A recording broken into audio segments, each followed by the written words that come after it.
Hello, everyone. We are coming to you today from our Harper Therapy offices here in Lutz, Florida, and we have an introduction to make. Yes. So excited. We are so thrilled that Jennifer Schaap is joining our Harper Therapy team. Welcome. Thank you. Yeah. I'm so excited to be part of Harper Therapy. Yeah, Jennifer is awesome. She is a licensed marriage and family therapist with all of the amazing superpowers that come along with that. So you will come to know Jennifer, and we wanted to share some tips even today. Yes. Jennifer is on it, and she was like, let's do it. Let's share some great tips on how to help couples. So Jennifer does see couples. She sees individuals as well as teens, so Yes. kind of across the board. Yes. But today we're giving some tips for couples. Yes. So I noticed that when a lot of times couples come in, and even I notice I do this in my own personal life, they're not recognizing the strengths that they have in their relationship. Yeah. In fact, a lot of couples have big strengths, but when they come in, it's about what's going wrong. Right. Yeah. Understandably, right? That's Yeah. the focus. Yes, of course. You want to improve the communication. You want to improve what's Right. going wrong, but sometimes I want to say, let's step back and notice what's going right. Yeah, it says strengths-based, what we call a strengths-based perspective, right? We want to build on the areas that are already going well, right? Start some, gain the momentum there and carry it forward. Definitely. And I think that if you can focus on the positives, I notice a lot of times people feel less discouraged and they can see that it's not all bad, it's not all negative. And I really do like to focus on the positives, especially because I know coming to counseling can be so scary at first. It's scary. It's overwhelming. Especially by the time couples come to therapy, right? Because the statistics show there's usually several years, up to 7, that couples are struggling in their relationship before they come in. So it does feel really hopeless. Yeah, definitely. So to be reminded that there are some good parts that are already happening in your relationship is a nice reminder. Yes, right? I definitely agree. So what is the first reminder of the superpower in a relationship? So the first superpower that I see that couples sometimes have in their relationship is they make time to spend together. So no matter how angry they are, how many fights are going on, couples will come in and tell me, yeah, we still come in and we will meet for lunch every week. Or, yeah, we still make time for that date night. And to me, I'm like, that is a huge strength. Right. That is great. That no matter how upset you are at the other person, you are still there spending quality time together. You're showing up for the relationship. That's what it's all about. Yeah. Yeah, definitely. That's awesome. Even if you are sitting in silence, you're still showing up for the relationship and for yourself and for your partner. Yes. That's awesome. Yes, definitely. Yeah. So the second one. Second one is make time to have fun, laugh, keep humor. So I have couples come in and they tell me, yeah, we're arguing, we're fighting, we're angry, but we still make that time to laugh, have jokes, say those inside jokes together, like where they're laughing, they're having fun, it's not so serious. And to me, that's a huge strength, that no matter how angry you are, no matter how bad the day is going, you make time to be present with your partner, to laugh, to loosen up, and have fun. And that's a huge strength. It is those moments that allow you to take those experiences and carry them forward into the harder conversations. Yes. And some of us in some relationships are more serious than others. So Shaman's the jokester, like he's he's the one that brings some brevity.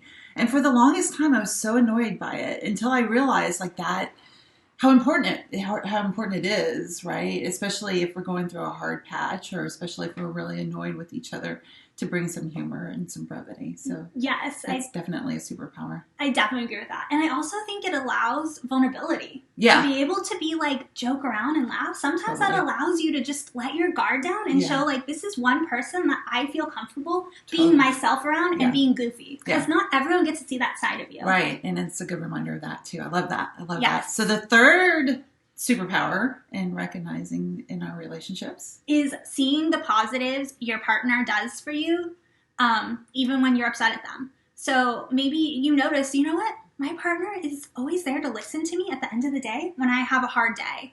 Or I really like how they will bring me flowers when I'm having a rough day. Or a cup of coffee or whatever. Yeah. Yes, the small things. And being able to notice, like, that is really nice when they do that for me. My partner doesn't totally suck. in all areas. Yes.